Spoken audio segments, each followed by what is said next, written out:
എല്ലാവർക്കും നമസ്കാരം. ഇന്ന് നമ്മൾ തയ്യാറാക്കുന്നത് ബൂന്തി ലഡുവാണ്. ഞാൻ ഇതിൽ കാണിച്ചിരിക്കുന്നത് പോലെ തയ്യാറാക്കിയാൽ നിങ്ങൾക്കും പെർഫെക്റ്റായി ലഡു ഉണ്ടാക്കാൻ സാധിക്കുന്നതാണ്. നമുക്കിനി ഇതെങ്ങനെയാണ് തയ്യാറാക്കുന്നതെന്ന് നോക്കാം. അതിനുവേണ്ടി ഞാനിവിടെ ഒരു ബൗളിൽ 250 ml ഒരു കപ്പിൽ കടലമാവ് ഇട്ട് കൊടുക്കുന്നുണ്ട്.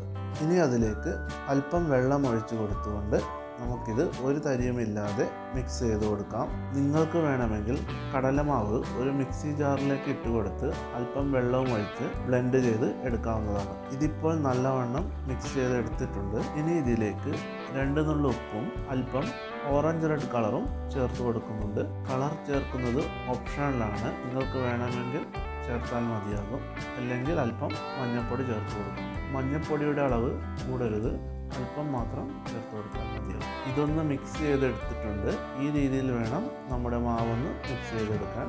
ഞാനിവിടെ ബൂന്തി ഉണ്ടാക്കുന്ന തവി എടുത്തിട്ടുണ്ട്. ഇതിൻ്റെ പേര് ബൂന്തി ജാര എന്നാണ്. ഇതുകൊണ്ടാണ് നമ്മളിവിടെ ബൂന്തി ഉണ്ടാക്കുന്നത്. ഇനി നമ്മൾ ബൂന്തി ഉണ്ടാക്കാൻ തുടങ്ങുകയാണ്. ഒരു പാനിലേക്ക് സൺഫ്ലവർ ഓയിൽ ഒഴിച്ചു കൊടുത്തിട്ടുണ്ട്. ഇതുപോലെ ഒരു തുള്ളി ഉറ്റിച്ചു നോക്കുക. ഇപ്പോൾ ഇവിടെ എണ്ണ കറക്റ്റായി ചൂടായിട്ടുണ്ട്. ഇനി ഇതുപോലെ ഈ ജാരയിലേക്ക് നമ്മുടെ കൂട്ട് ഒഴിച്ചു കൊടുത്ത് ഇതുപോലെ ബൂന്തി ഉണ്ടാക്കുക. ഇതുപോലത്തെ തവി ഇല്ലെങ്കിൽ നിങ്ങൾക്ക് വീട്ടിലുള്ള ഹോൾസ് ഉള്ള തവി ഉപയോഗിച്ചും ബൂന്തി ഉണ്ടാക്കാൻ പറ്റുന്നതാണ്. ഇനി തീ മീഡിയം ഫ്ലെയിമിൽ വെച്ചതിന് ശേഷം നമുക്കിത് ഫ്രൈ ചെയ്തെടുക്കാം. നമ്മളിവിടെ ഉണ്ടാക്കുന്ന ലഡുവിന് നമ്മൾ ക്രിസ്പി ആയിട്ടാണ് ബൂന്തി തയ്യാറാക്കുന്നത്. ഇവിടെ ഇത് നല്ല ക്രിസ്പി ആയിട്ടുണ്ട്. നമുക്കിത് കോരി മാറ്റാം. ബാക്കിയുള്ള കൂട്ടും നമുക്ക് ബൂന്തിയാക്കി എടുക്കാം. ഇവിടെ ഞാൻ എല്ലാ കൂട്ടും ബൂന്തിയാക്കി ഒരു പാത്രത്തിലേക്ക് മാറ്റി വെച്ചിട്ടുണ്ട്. ഇനി നമ്മൾ ഷുഗർ സിറപ്പ് തയ്യാറാക്കുകയാണ്. അതിനായി ഒരു പാൻ എടുത്ത് അതിലേക്ക് 1 കപ്പ് പഞ്ചസാര ചേർത്ത് കൊടുക്കുന്നുണ്ട്. അതേ അളവിൽ തന്നെ വെള്ളവും ചേർത്ത് കൊടുക്കുക. ഇനി ഇതൊന്ന് ഇളക്കി കൊടുക്കാം. പഞ്ചസാരയൊക്കെ നന്നായി അലിഞ്ഞു വരണം. 1 നൂൽ പരുവം 2 നൂൽ പരുവം ഒന്നും വേണ്ട.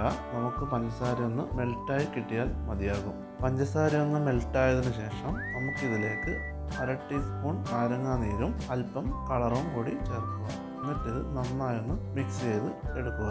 നമ്മളിവിടെ ഉപയോഗിച്ചിരിക്കുന്നത് ഓറഞ്ച് റെഡ് പൗഡറാണ്. നമ്മുടെ ഷുഗർ സിറപ്പ് ഇവിടെ തയ്യാറായിട്ടുണ്ട്. ഇനി നമുക്ക് ഇതിലേക്ക് ബൂന്തി ഇട്ട് കൊടുക്കാം. ബൂന്തി ഇട്ട് കൊടുത്ത ശേഷം തീ മീഡിയം ഫ്ലെയിമിലേക്ക് വെച്ച് നമുക്കിത് മെല്ലെ ഒന്ന് ഇളക്കി കൊടുക്കാം. കുറച്ചു നേരം ഇങ്ങനെ ഇളക്കി കൊടുക്കുമ്പോൾ ഈ ഷുഗർ സിറപ്പ് എല്ലാം ബൂന്തിയിലേക്ക് നന്നായി പിടിച്ചു വരും. അങ്ങനെ ക്രിസ്പി ആയിട്ടിരുന്ന ബൂന്തിയെല്ലാം നമുക്ക് സോഫ്റ്റ് ആയിട്ട് കിട്ടും. ഇനി നമുക്ക് ഇതിലേക്ക് 1 ടീസ്പൂൺ നെയ്യ് ഒഴിച്ചു കൊടുത്ത് നമുക്കൊന്ന് മിക്സ് ചെയ്തെടുക്കാം. നെയ്യ് ചേർത്താലാണ് ലഡുവിന് നല്ല ടേസ്റ്റ് കിട്ടുന്നത്. അങ്ങനെ നെയ്യ് ചേർത്തെടുത്ത് മിക്സ് ചെയ്തിട്ടുണ്ട്.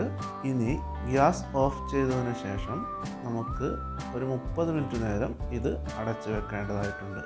ഇവിടെ ഏകദേശം ഒരു 30 മിനിറ്റ് ആയിട്ടുണ്ട്.